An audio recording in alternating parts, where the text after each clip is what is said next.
नमस्कार, स्वागत है आप सभी प्यारे मित्रों का राधे क्लासेज के यूट्यूब चैनल पर। प्यारे साथियों, आशा करता हूँ आप सभी स्वस्थ होंगे, मस्त होंगे। साथियों, पिछले क्लास में हमने राजस्थान इतिहास, कला, संस्कृति व भूगोल से संबंधित कुछ महत्वपूर्ण प्रश्नों पर चर्चा की थी, जो या तो पिछले एग्जाम्स में पूछे गए थे या फिर पूछे जा सकते हैं। तो प्यारे साथियों, पिछली जो क्लास थी काफ़ी शानदार क्लास थी, काफ़ी शानदार प्रश्नों का अपन ने हल किया था। आज इसी सीरीज को आगे बढ़ाते हुए हम राजस्थान इतिहास, कला, संस्कृति व भूगोल से संबंधित कुछ और प्रश्नों को लेकर आ रहा हूं। तो साथियों, क्लास को स्किप मत करना, क्लास को पूरी देखना। और यदि आपने अभी तक हमारे चैनल को सब्सक्राइब नहीं किया हो तो चैनल को सब्सक्राइब कर देना और बेल आइकन को प्रेस कर देना, ताकि आप तक हमारे लेटेस्ट वीडियो पहुंचते रहे। तो प्यारे साथियों, राजस्थान की किसी भी भर्ती परीक्षा की तैयारी करने वाले छात्रों के लिए यह प्रश्न काफ़ी महत्वपूर्ण रहने वाले हैं, काफ़ी शानदार प्रश्न रहने वाले हैं। इन प्रश्नों को यदि आप हल कर देते हो तो यूँ मानूंगा कि आपकी तैयारी काफ़ी शानदार तैयारी है, काफ़ी अच्छी तैयारी है। आप राजस्थान के किसी भी भर्ती एग्जाम को क्लियर कर सकते हैं। तो प्यारे साथियों, चलिए आज की क्लास को प्रारंभ करते हैं और स्टार्ट करते हैं। आज के जो प्रश्न हैं उन प्रश्नों को करते हैं और आप अंत में कमेंट देके बताना कि आपके इन प्रश्नों में से कितने प्रश्न सही निकले, कितने प्रश्न गलत निकले। गलत हुए प्रश्नों को दोबारा से देखना और देखना कि आपने कहाँ गलती की, क्या गलती की। तो चलते हैं प्यारे साथियों आज की क्लास पर। संस्कृत विद्वान राजशेखर किस प्रतिहार शासक का दरबारी साहित्यकार था? संस्कृत विद्वान जो राजशेखर था, वो राजशेखर किस प्रतिहार शासक का दरबारी साहित्यकार था? साथियों, आंसर बताना, इसका आंसर क्या रहने वाला है। ऑप्शन 1 वत्सराज, ऑप्शन 2 महेंद्रपाल प्रथम, ऑप्शन 3 मिहिरभोज प्रथम, ऑप्शन 4 नागभट्ट द्वितीय या अनुत्तरित रहने वाला है। साथियों, तो कमेंट में बताना आपके इस प्रश्न का जो राइट आंसर है वो राइट आंसर क्या रहने वाला है। अरे, संस्कृत विद्वान जो राजशेखर थे, वो राजशेखर तो किसके दरबार में रहा करते तेरे साथियों? किसके दरबारी साहित्यकार थे? तो किसके दरबारी साहित्यकार थे? महेंद्रपाल प्रथम के। किसके? गुजर प्रतिहार शासक था महेंद्रपाल प्रथम। महेंद्रपाल प्रथम के जो दरबारी विद्वान थे, जो दरबारी साहित्यकार थे, वो दरबारी साहित्यकार कौन थे?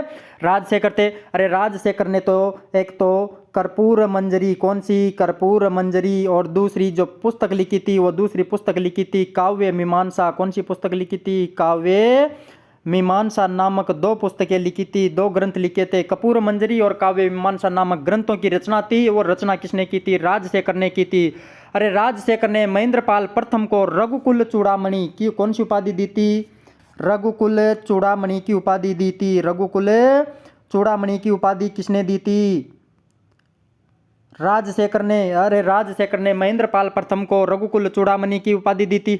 महेंद्रपाल का जो शासन था वो शासन काठियावाड़ जो गुजरात तक विस्तृत था, यहां तक विस्तृत था। चलते हैं साथियों अगले प्रश्न पर। निम्न में से मेवाड़ के किस शासक को छापामार युद्ध पद्धति का जनक माना जाता है? अरे, मेवाड़ का कौन सा शासक था जिसको छापामार युद्ध पद्धति का जनक माना जाता है? तो साथियों बताना, काफी शानदार प्रश्न है, काफी अच्छा प्रश्न है रे साथियों। इसका जो राइट आंसर है, राइट आंसर क्या रहने वाला है? Option 1 Rana Mokal, option 2 Rana Chunda, option 3 Rana Hammir, option 4 Rana Pratap या अनुत्तरित रहने वाला है। तो प्यारे साथियों, इसका जो राइट आंसर है वो राइट आंसर क्या रहने वाला है? अरे, छापामार युद्ध पद्धति का जनक तो कौन से शासक को माना जाता है? कौन से शासक को? मेवाड़ शासक था राणा हमीर। कौन था रे साथियों? राणा हमीर को छापामार या गुरिल्ला युद्ध पद्धति का जनक माना जाता है। सन 1326 ईस्वी में राणा हमीर ने जैसा सिंह, जो मालदेव सोनगरा का पुत्र था, मालदेव सोनगरा के पुत्र को पराजित करके चित्तौड़ पर अधिकार कर लिया था। प्यारे साथियों, जो राणा हमीर था, राणा हमीर की एक उपाधि थी विषम घाटी पंचानन। कौन सी उपाधि थी? विषम घाटी पंचानन। विषम घाटी पंचानन की उपाधि जो थी वो विषम घाटी पंचानन की उपाधि भी राणा हमीर की थी। राणा हमीर को छापामार या गुरिल्ला युद्ध पद्धति का जनक माना जाता है। प्यारे साथियों, राणा जो हमीर था, राणा हमीर ने दिल्ली का सुल्तान था मोहम्मद बिन तुगलक को, इस मोहम्मद बिन तुगलक को सिंगोली के युद्ध में पराजित किया था। कौन से युद्ध में पराजित किया था? सिंगोली के युद्ध में पराजित किया था। अरे, राणा हमीर को तो मेवाड़ का उद्धारक भी कहा जाता है। क्या कहा जाता है? मेवाड़ का उद्धारक। राणा हमीर मेवाड़ में सिसोदिया सत्ता का संस्थापक था। कौन सी सत्ता का? सिसोदिया सत्ता का संस्थापक था। चलते हैं साथियों अगले प्रश्न पर। तो अपना जो राइट आंसर है, राइट आंसर क्या हो जाएगा? मेवाड़ के किस शासक को छापामार युद्ध पद्धति का जनक माना जाता है? तो क्या हो जाएगा? राणा हमीर। चलते हैं साथियों अगले प्रश्न पर। निम्न में से असत्य कथन को छांटिए। अरे कौन सा गलत है उस कथन को छांटना है साथियों। असत्य जो कथन है उस असत्य कथन को छांटना है साथियों। ऑप्शन ए के आबू के परमार वंश का संस्थापक धूमराज था। ऑप्शन 2 आबू के परमार वंश की वंशावली सिंधु राज से आरंभ होती है। ऑप्शन 3 मालवा के परमारों का मूल स्थान आबू ही माना जाता है। ऑप्शन 4 मालवा के शासक भोज को कविराज कहा जाता है या फिर अनुत्तरित रहने वाला है। तो प्यारे साथियों काफ़ी शानदार प्रश्न है, काफ़ी अच्छा प्रश्न है। ऐसे प्रश्नों को आज की क्लास में लेकर के आया हूँ। यदि आपकी भी तैयारी अच्छी है, आपकी भी तैयारी शानदार है, तो इस प्रश्न का आंसर देना। इसका आंसर क्या रहने वाला है? अरे इसका आंसर तो क्या रहने वाला है साथियों, इसका आंसर तो रहने वाला है आबू के जो परमार वंश की जो वंशावली है वो सिंधु राज से आरंभ होती है। ये क्या होती है? कौन सा कथन असत्य है प्यारे साथियों? आबू के परमार वंश की जो वंशावली है वो सिंधु राज से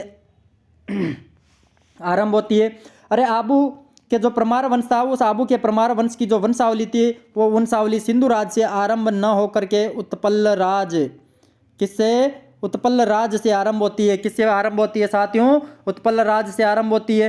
प्यारे साथियों आबू का जो परमार वंश था, इस परमार वंश का संस्थापक तो धूमराज था। कौन था रे साथियों? धूमराज था। और मालवा के जो परमार थे, इन मालवा के परमारों का मूल स्थान भी आबू ही माना जाता है। क्या माना जाता है साथियों? आबू ही माना जाता है। जबकि साथियों मालवा का शासक है जो भोज की जो उपाधि थी वो उपाधि कविराज थी। भोज को कविराज भी कहा जाता था। तो अपना जो राइट आंसर है और राइट आंसर कौन सा हो जाएगा? Option number 2। चलते हैं साथियों अगले प्रश्न पर।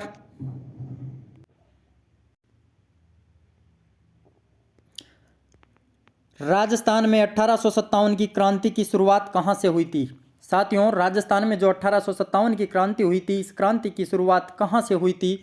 नसीराबाद, एरिनपुरा, नीमच, देवली या अनुत्तरित रहने वाला है। तो प्यारे साथियों इसका जो राइट आंसर है वो राइट आंसर क्या रहने वाला है? राजस्थान में 1857 की क्रांति की शुरुआत कहाँ से हुई थी? तो कहाँ से हुई थी साथियों? नसीराबाद से। कहाँ से हुई थी? नसीराबाद से हुई थी। कब हुई थी? 28 मई को।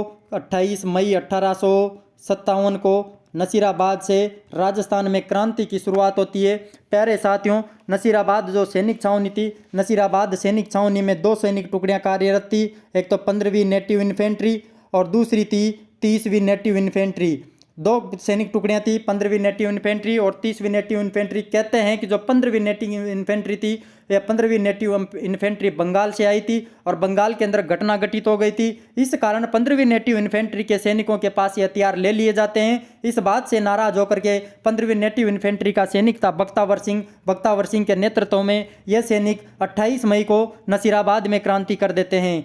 कहाँ पे क्रांति कर देते हैं? नसीराबाद में। प्यारे साथियों 1857 की क्रांति के समय राजस्थान में 6 सैनिक छावनियाँ थी। इन सैनिक छावनियों में नसीराबाद, एरिनपुरा, नीमच, देवली, ब्यावर और खेरवाड़ा 6 सैनिक छावनियाँ थी। चलते हैं साथियों अगले प्रश्न पर।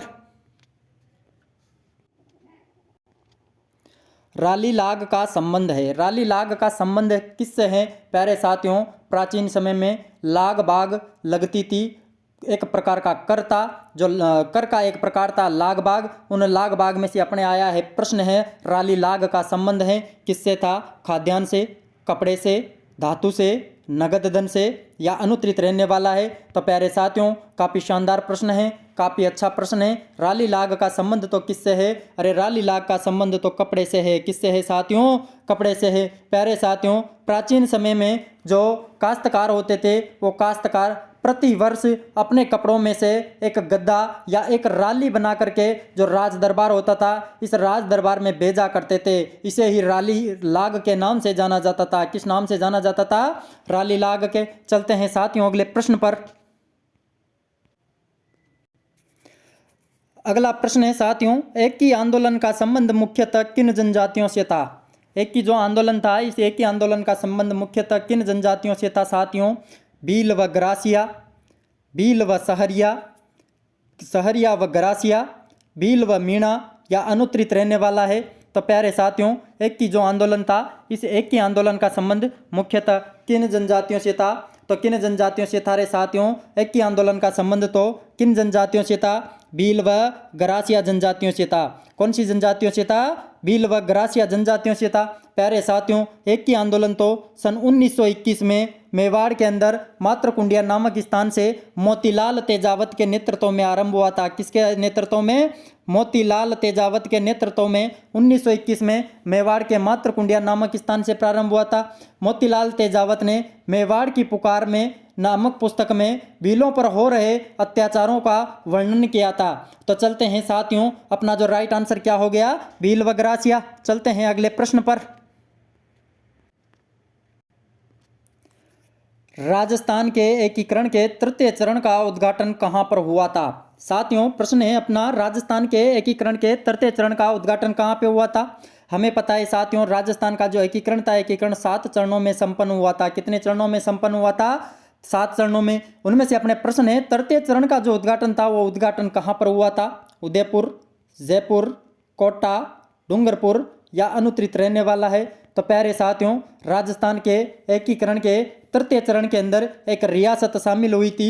वो रियासत थी उदयपुर रियासत। कौन सी रियासत थी? उदयपुर रियासत शामिल हुई थी तृतीय चरण के अंदर।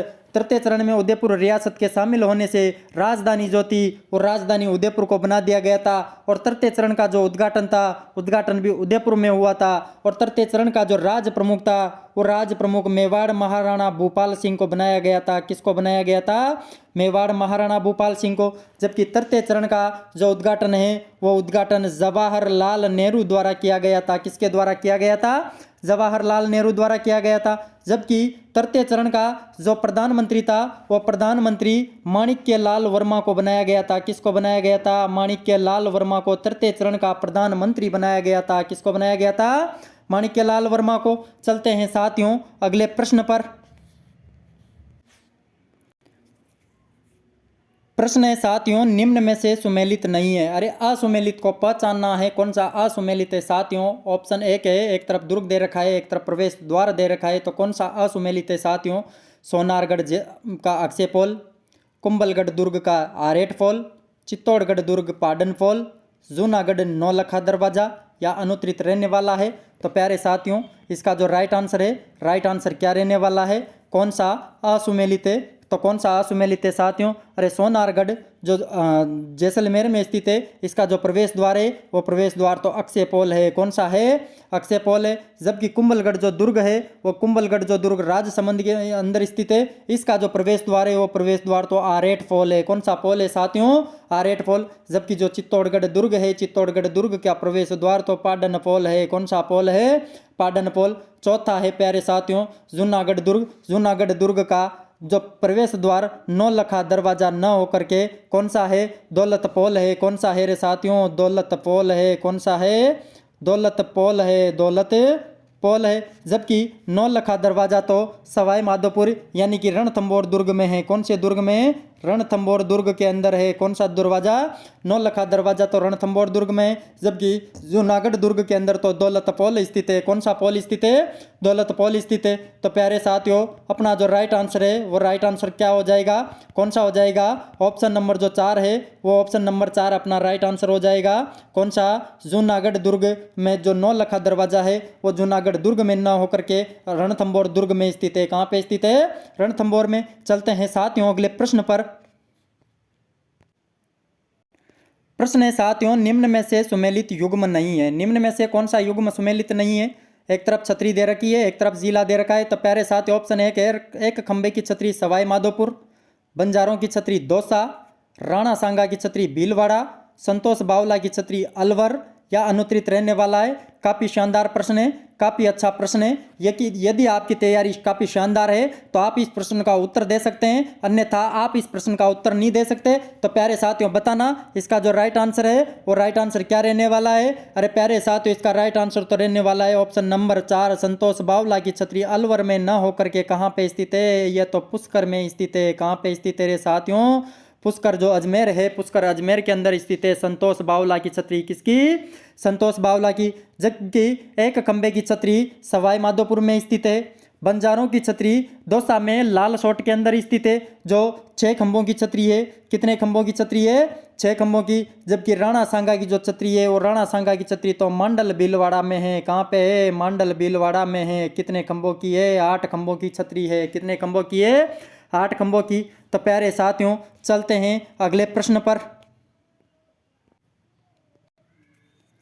निम्न आभूषणों में से कौन सा युग्म कमर के आभूषणों के लिए असंगत है? निम्न जो आभूषण हैं, इन आभूषणों में से कौन सा युग्म कमर के आभूषणों के लिए असंगत है? झूला, मेखला, जंजीर, तगड़ी। पंसारी, झूला, जंजीर, मेखला, रखन, करदनी, कणकती या तगड़ी, या फिर है सटका, करदनी, कणकती या तगड़ी, या फिर अनुत्तरित रहने वाला है। तो प्यारे साथियों, बताना जो कौन सा युग्म है वो कमर के आभूषणों के लिए असंगत है। तो इसका जो राइट आंसर है वो राइट आंसर क्या हो जाएगा?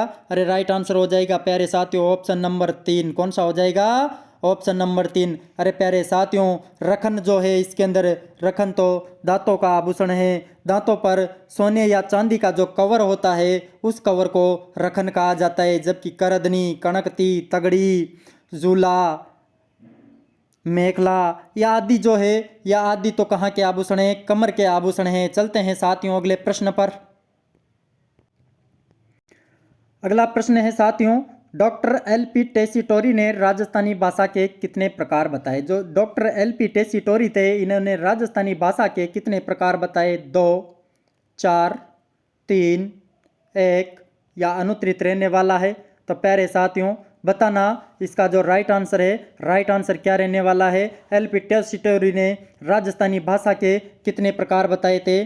कितने प्रकार बताए तेरे साथियों? 2 प्रकार बताए थे। कितने प्रकार बताए थे? 2 प्रकार बताए थे। कौन कौन से? एक तो पश्चिमी राजस्थानी और दूसरा था पूर्वी राजस्थानी। प्यारे साथियों, इन्होंने पश्चिमी राजस्थानी के अंदर मारवाड़ी, बीकानेरी, खेराड़ी और गोड़वाड़ी बोली को रखा था। जबकि पूर्वी राजस्थानी में हाड़ौती, ढूंढाड़ी, तोरावाटी व नागरचौल भाषा को रखा था। कौन कौन सी? हाड़ौती, ढूंढाड़ी, तोरावाटी व नागरचौल को रखा था। चलते हैं साथियों अगले प्रश्न पर। कवि राजा श्यामल दास मेवाड़ के किस महाराणा के दरबारी विद्वान थे? कवि राजा जो श्यामल दास थे वो श्यामल दास मेवाड़ के किस महाराणा के दरबारी विद्वान थे साथियों? राणा सांगा, राणा कुंभा, महाराणा सज्जन सिंह, महाराणा जगत सिंह या अनुत्तरित रहने वाला है? काफ़ी शानदार प्रश्न है, काफ़ी अच्छा प्रश्न है, कई बार पूछा हुआ प्रश्न है। कवि राजा जो श्यामल दास थे वो कवि राजा श्यामल दास तो किन के दरबार में रहा करते थे? महाराणा सज्जन सिंह के दरबार में रहा करते थे। किसके दरबार में रहा करते थे? महाराणा सज्जन सिंह के दरबार में रहा करते थे। महाराणा सज्जन सिंह ने जो श्यामल दास थे, इन श्यामल दास को कविराज की उपाधि दी थी। कौन सी उपाधि दी थी? कविराज की। श्यामल दास द्वारा एक ग्रंथ लिखा गया था, वीर विनोद। कौन सा ग्रंथ लिखा गया था? वीर विनोद ग्रंथ लिखा गया था। इसी ग्रंथ के अंदर बताया गया है कि मेवाड़ में स्थित 84 दुर्गों में से 32 दुर्गों का निर्माण तो राणा कुंभा ने करवाया था। किसने करवाया था? राणा कुंभा ने। चलते हैं साथियों अगले प्रश्न पर। देव नारायण जी की फड़ का वाचन करते समय या बाँचते समय किस वाद्य यंत्र का प्रयोग किया जाता है? अरे देव नारायण जी की फड़ बाँचते समय किस वाद्य यंत्र का प्रयोग किया जाता है साथियों? रावण हत्ता, जंतर, सुरिंदा, सतारा या अनुत्तरित रहने वाला है? तो प्यारे साथियों, इसका जो राइट आंसर है, राइट आंसर क्या हो जाएगा? अरे देव नारायण जी की फड़ का वाचन करते समय तो जंतर नामक यंत्र का उपयोग किया जाता है। जंतर नामक वाद्य यंत्र का उपयोग किया जाता है। जंतर जो होती है वो जो दोल कुंभियों पर लगभग 3 या 4 फुट का एक लंबा बांस बांध दिया जाता है, जिस पर 14 पर्दे लगे होते हैं और इस पर 4 तार लगे होते हैं। इस प्रकार के यंत्र को क्या कहा जाता है? जंतर कहा जाता है। प्यारे साथियों, देव नारायण जी की जो फड़ है वो देव नारायण जी की फड़ सबसे लंबी फड़ है। कैसी फड़ है? सबसे लंबी या सबसे बड़ी फड़ है। कैसी फड़ है? सबसे बड़ी फड़ है। प्यारे साथियों, देव नारायण जी जो है इनका जन्म तो सन 1243 ईस्वी के अंदर आसींद भीलवाड़ा में हुआ था। कब हुआ था? 1243 में आसींद भीलवाड़ा में। इनके पिता का नाम तो सवाई भोज था तथा माता का नाम सेडूबाई था या सेडू माता था। प्यारे साथियों, इनकी जो पत्नी थी, पत्नी का नाम पीपल देता। और जो गुर्जर जो समाज है वो गुर्जर समाज इनको किसके अवतार? विष्णु का अवतार मानते हैं। किसका अवतार मानते हैं?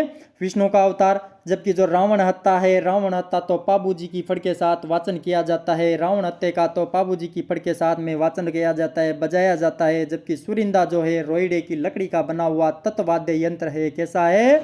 तत्वाद्य यंत्र। जबकि सतारा तो एक प्रकार का सुशीर वाद्य यंत्र है। कई बार पूछा हुआ प्रश्न है, सतारा कैसा वाद्य यंत्र है? प्यारे साथियों, यह तो सुशीर वाद्य यंत्र है। कैसा वाद्य यंत्र है?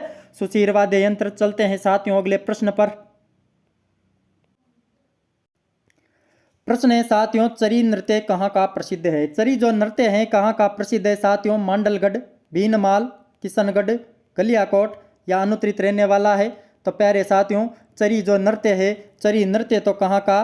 किशनगढ़ का प्रसिद्ध है। कहाँ का प्रसिद्ध है साथियों? चरी नृत्य तो किशनगढ़ का प्रसिद्ध है, जिसमें गुर्जर जाति के द्वारा इसमें नृत्य किया जाता है। किसके द्वारा? गुर्जर जाति का प्रसिद्ध है। इसमें एक कलाकार सिर पर चरी रखता है एवं ऊपरी जो चरी है उस चरी पर कपास के तेल से दीपक जलाकर नृत्य करता है। यह जो नृत्य है, यह नृत्य मांगलिक अवसरों पर किया जाता है। किस पर किया जाता है? मांगलिक अवसरों पर। जबकि इस नृत्य की जो प्रमुख नृत्यांगना थी वो थी फल्गुबाई। कौन थी? चरी नृत्य की प्रसिद्ध नृत्यांगना है फल्गुबाई। कई बार पूछा हुआ प्रश्न है साथियों, काफी अच्छा प्रश्न है। चलते हैं साथियों अगले प्रश्न पर। साथियों, प्रश्न है, अरावली की प्रमुख पहाड़ियों एवं उनकी स्थिति के संदर्भ में असुमेलित युग्म है। कौन सा युग्म असुमेलित है साथियों? रामगढ़ की पहाड़ियाँ 12, जसवंतपुरा की पहाड़ियाँ जालोर, मालखेत की पहाड़ियाँ अलवर या मनोहरपुरा की पहाड़ियाँ जयपुर या अनुत्तरित रहने वाला है? तो प्यारे साथियों, इसका जो राइट आंसर है वो राइट आंसर क्या रहने वाला है? अरे इसका राइट आंसर तो ऑप्शन नंबर 3 मालखेत की पहाड़ियाँ अलवर में न होकर के कहाँ पे स्थित है साथियों? मालखेत की पहाड़ियाँ तो सीकर के अंदर स्थित है। कहाँ पे स्थित है? सीकर के अंदर स्थित है रे। कहाँ पे? सीकर में स्थित है मालखेत की पहाड़ियाँ। प्यारे साथियों, जबकि रामगढ़ की पहाड़ियाँ 12 में स्थित है, जसवंतपुरा की पहाड़ियाँ जालोर में स्थित है, मनोहरपुरा की पहाड़ियाँ जयपुर में स्थित है। तो अपना राइट आंसर क्या हो जाएगा? ऑप्शन नंबर 3 मालखेत की पहाड़ियाँ अलवर में ना होकर के कहाँ पे है? सीकर में है। चलते हैं साथियों अगले प्रश्न पर। प्रश्न है साथियों, थॉर्नवेट के जलवायु वर्गीकरण के अनुसार DB-W जलवायु का विस्तार निम्न में से कौन से जिलों में है?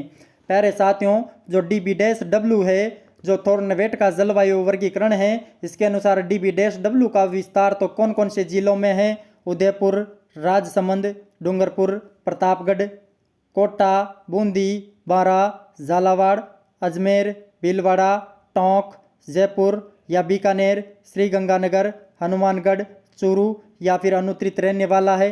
काफ़ी शानदार प्रश्न है, भूगोल का काफ़ी अच्छा प्रश्न है प्यारे साथियों। यदि आपने थॉर्नवेट का वर्गीकरण पढ़ा है तो आप इस प्रश्न का आंसर दे सकते हैं साथियों। काफ़ी शानदार प्रश्न है।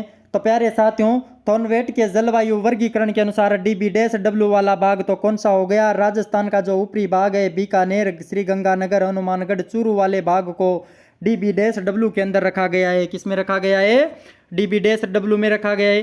प्यारे साथियों, थॉर्नवेट के जलवायु के वर्गीकरण में 4 प्रकार के होते हैं। एक तो होता है EA-W, दूसरा EA-D, दूसरा होता है DB-W, तीसरा होता है DA-W और चौथा होता है CA-W। प्यारे साथियों, जिनमें से अपने प्रश्न था DB-W वाला तो कौन सा क्षेत्र आ गया? बीकानेर, श्रीगंगानगर, हनुमानगढ़, चूरू वाला क्षेत्र आ गया है। चलते हैं साथियों अगले प्रश्न पर। प्रश्न है साथियों, राष्ट्रीय मरु उद्यान से कौन सा राष्ट्रीय राजमार्ग गुजरता है? जो राष्ट्रीय मरु उद्यान जो जैसलमेर के अंदर स्थित है, इससे कौन सा राष्ट्रीय राजमार्ग गुजरता है रे साथियों? राष्ट्रीय राजमार्ग 11, राष्ट्रीय राजमार्ग 62, राष्ट्रीय राजमार्ग 52, राष्ट्रीय राजमार्ग 68 या अनुत्तरित रहने वाला है? तो प्यारे साथियों, इसका जो राइट आंसर है वो राइट आंसर क्या रहने वाला है? अरे राष्ट्रीय मरु उद्यान से तो कौन सा राजमार्ग गुजरता है? राष्ट्रीय राजमार्ग 68 गुजरता है। कौन सा गुजरता है? राष्ट्रीय राजमार्ग 68 गुजरता है। चलते हैं साथियों अगले प्रश्न पर। प्रश्न है साथियों, ग्रेनाइट पत्थर का सर्वाधिक उत्पादन करने वाला जिला कौन सा है? ग्रेनाइट जो पत्थर है, इस पत्थर का सर्वाधिक उत्पादन करने वाला जिला कौन सा है साथियों? राजसमंद, सीकर, जालोर, पाली या अनुत्तरित रहने वाला है? काफ़ी अच्छा प्रश्न है, काफ़ी शानदार प्रश्न है साथियों। ग्रेनाइट पत्थर का सर्वाधिक उत्पादन करने वाला जिला कौन सा है? तो सर्वाधिक उत्पादन करने वाला जिला तो जालोर है। कौन सा है साथियों? जालोर है। जालोर को तो ग्रेनाइट सिटी के नाम से भी जाना जाता है। किस नाम से जाना जाता है? ग्रेनाइट सिटी के नाम से भी जाना जाता है। प्यारे साथियों, जालोर के अंदर जो ग्रेनाइट है, ग्रेनाइट का सर्वाधिक उत्पादन होता है। प्यारे साथियों, ग्रेनाइट जो है अलग अलग रंगों का होता है, जिसमें काला, पीला, गुलाबी, मरमरी, लाल आदि रंग जो होते हैं ये होते हैं। प्यारे साथियों, चलते हैं अगले प्रश्न पर। प्रश्न है साथियों, राजस्थान में सर्वाधिक तथा न्यूनतम महिला साक्षरता वाले जिले क्रमशः है। 2011 की जो जनगणना है, इस जनगणना के अनुसार बताना है साथियों, राजस्थान में सर्वाधिक तथा न्यूनतम महिला साक्षरता वाले जिले कौन कौन से हैं साथियों? कोटा सिरोही, झुंझुनू प्रतापगढ़, कोटा जालोर, जयपुर बीकानेर या अनुत्तरित रहने वाला है? तो प्यारे साथियों, बताना इसका जो राइट आंसर है, राइट आंसर क्या रहने वाला है? तो क्या रहेगा रे साथियों? कोटा जालोर राजस्थान में सर्वाधिक तथा न्यूनतम महिला साक्षरता वाले जिले हैं। क्या हैं? सर्वाधिक तथा न्यूनतम महिला साक्षरता वाले। प्यारे साथियों, चलते हैं अगले प्रश्न पर। अगला प्रश्न है साथियों, केवलादेव घना पक्षी विहार को राष्ट्रीय उद्यान का दर्जा कब दिया गया? केवलादेव जो घना पक्षी विहार है, इसको राष्ट्रीय उद्यान का दर्जा कब दिया गया था साथियों? 27 अगस्त 1981, 1 नवंबर 1980, 9 फरवरी 1986, 10 जनवरी 1984 या फिर अनुत्तरित रहने वाला है? तो प्यारे साथियों, बताना इसका जो राइट आंसर है वो राइट आंसर क्या रहने वाला है? केवलादेव घना पक्षी विहार को राष्ट्रीय उद्यान का दर्जा कब दिया गया था? कब दिया गया था रे साथियों? 27 अगस्त 1981 को केवलादेव को राष्ट्रीय उद्यान का दर्जा दे दिया गया था। जबकि केवलादेव घना पक्षी विहार की स्थापना 1956 में की गई थी। कब की गई थी? केवलादेव घना पक्षी विहार की स्थापना तो 1956 में की गई थी, जबकि 27 अगस्त 1981 को इसे राष्ट्रीय उद्यान का दर्जा दे दिया गया था। राजस्थान में क्षेत्रफल की दृष्टि से सबसे छोटा राष्ट्रीय उद्यान है। साथियों, इस राष्ट्रीय उद्यान को पक्षियों का स्वर्ग भी कहा जाता है, पक्षियों की आश्रय स्थली के नाम से भी जाना जाता है। यह उद्यान साइबेरियन सारस के लिए प्रसिद्ध है। किसके लिए प्रसिद्ध है? साइबेरियन सारस के लिए। तो प्यारे साथियों, आज की क्लास में हमने राजस्थान इतिहास, कला, संस्कृति व भूगोल से संबंधित महत्वपूर्ण प्रश्नों पर चर्चा की। तो प्यारे साथियों, आप कमेंट देके बताना आपके इन प्रश्नों में से कितने प्रश्न सही निकले, कितने प्रश्न गलत निकले। गलत हुए प्रश्नों को दोबारा से देखना और देखना आपने क्या गलती की, कैसे गलत हुआ वो प्रश्न, क्या कमी रह गई थी, इस कारण से गलत हुआ। प्यारे साथियों, इसी प्रकार की अगली क्लास के लिए आप तैयार रहना। अगली क्लास बहुत जल्दी लेके आने वाला हूं। तो प्यारे साथियों, यदि आपको क्लास अच्छी लगी हो तो चैनल को सब्सक्राइब करना, क्लास को शेयर करना। धन्यवाद।